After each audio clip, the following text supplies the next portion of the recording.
wrong with a person, again, who's above the age of 12 or infantile in just plain infantile, especially up here in the mind. There's something wrong with a person who's obsessed with a movie like that.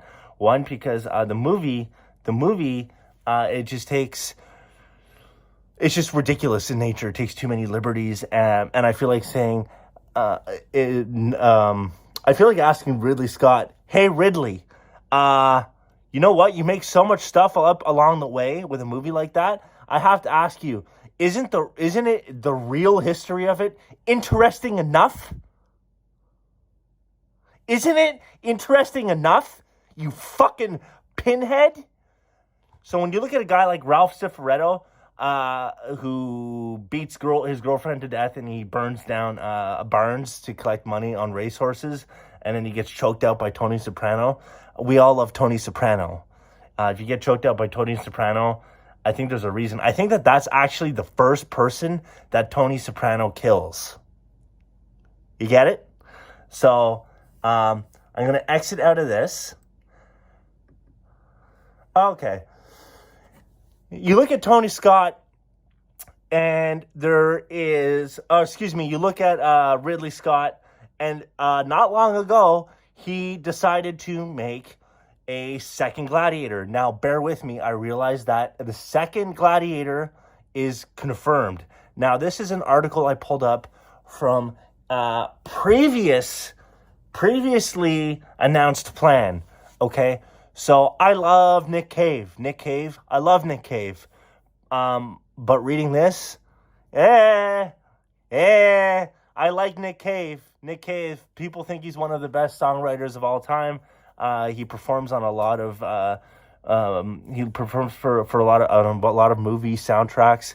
He does a lot of stuff with Andrew Dominic. Him and Warren Ellis. I won't get into this, but I want you to read some of the plans for the previous ideas for Gladiator 2. I don't think they're taking the same path. The fact that they're even making a second one, I'd rather chew my fingers off and swallow them. But look,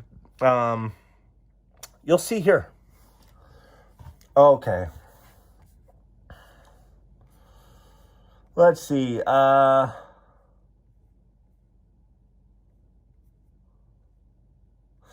Yes, we know there's a glaring issue here, that Crow's character Maximus Decimus Meridius. So Maximus and Decimus, I have to tell you, if you do a little bit of research into Maximus and Decimus, they're not like human being names. Decimus, I'm pretty sure, is a type of quantity, and Maximus is also it's a grade of something. It's not a grade of soldier. He just took things that sounded good for a name. Maximus is not a person's name. So there's a glaring issue here that Crow's character Maximus Decimus Meridius has actually died at the end of the film. Okay, so when Cave appeared on the WTF podcast with Mark Maron, who isn't funny, he talked about the time he spent working on the script for Gladiator 2. So you have to understand, this guy is lauded as one of the best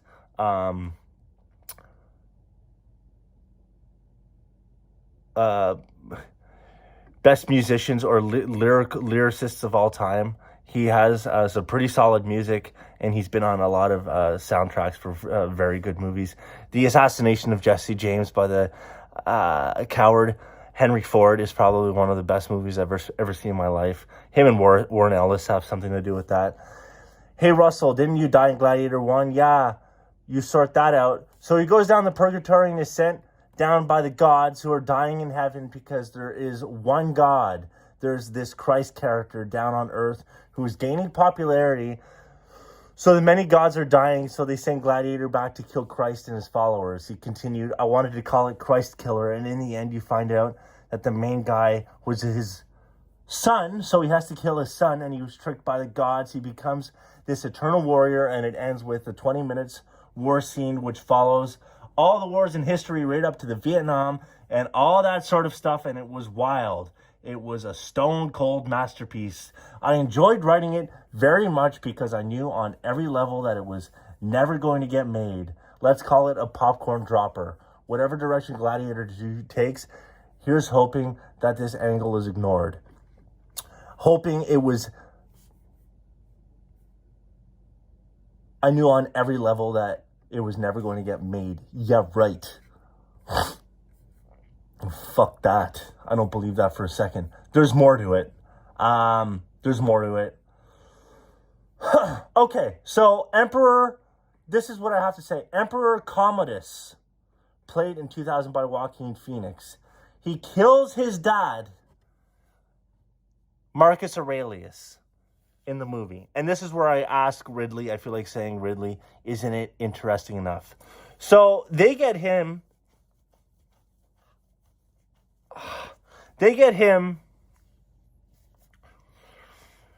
to kill off his dad, Marcus Aurelius, Commodus. The thing is, because Commodus was second in line to Maximus in the movie.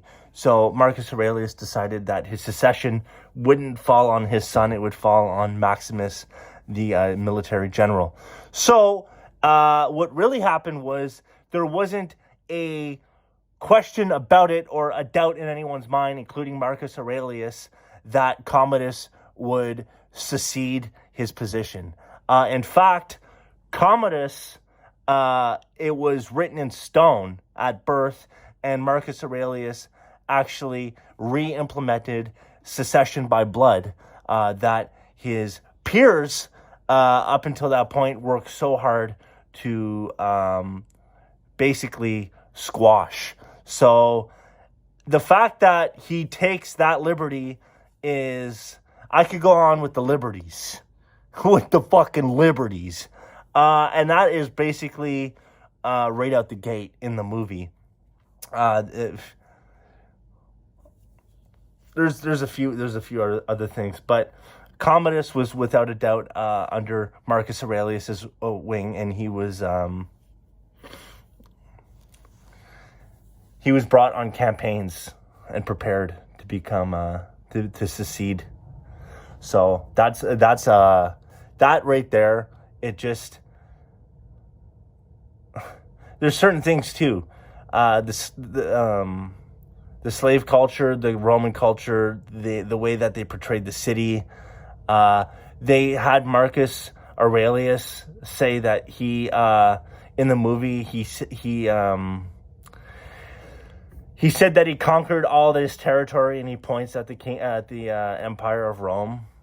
And it just isn't the case. There's too many inaccuracies and liberties, and it's just corny and cheesy. And if you're above the age of 12, it isn't worth paying attention to.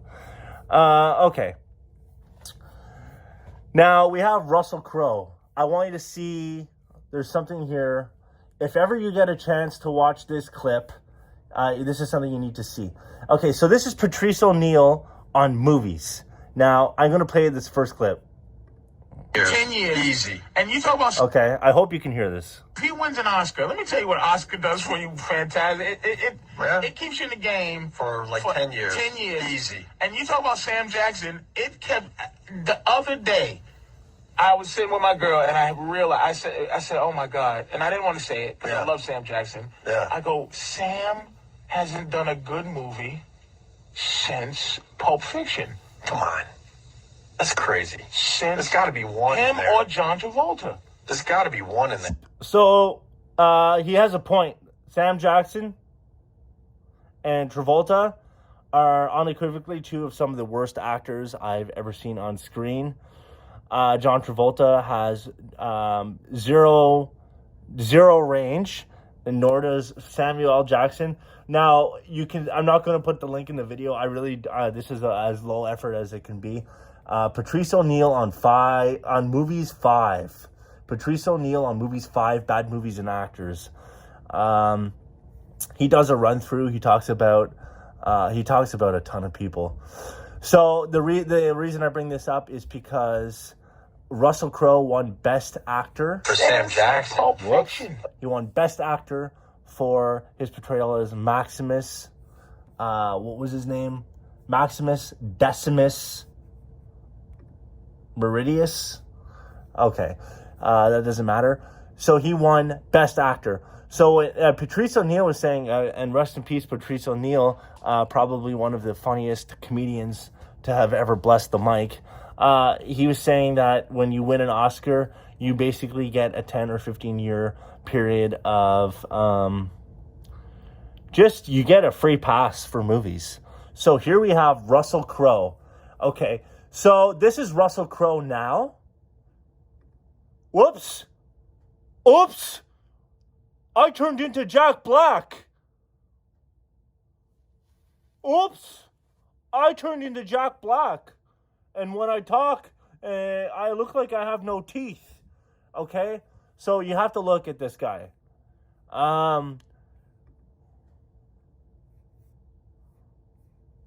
52-pound weight loss. Okay, that's impressive. Whoops. Whoops. Not Jack Black. That's not me. That's Jack Black. Oh. Here I am with my ass crust. Now, Russell Crowe was not a bad-looking dude back in the day. His meal ticket, Oscar, for playing Maximus in Ridley Scott's Gladiator. Now, Gladiator is one of those things where if you were like in the 2000s or 2001, 2002, I think it was 2001. If you sat down and you went to a cinema and you watched that movie, just the types of movies that were coming out then, he had to compete, I believe. Now, if you look here, bear with me. If you look here, he had to compete with Chocolat, Crouching Tiger, Hidden Dragon. Now, the fact that movie, Crouching Tiger, Hidden Dragon, didn't win next to Gladiator, I don't know. Crouching Tiger, Hidden Dragon, Aaron Brockovich, yeah, whatever. Traffic.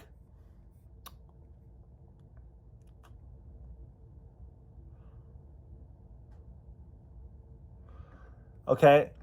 So, so that's who they were up against.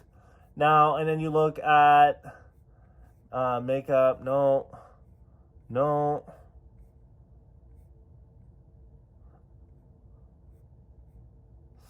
Oh, come on. Documentary directing. I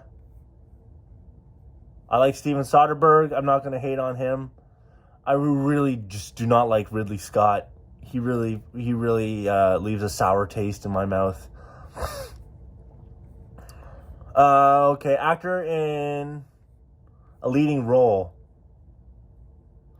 He had to go up against Tom Hanks in Castaway, Ed Harris in Pollock.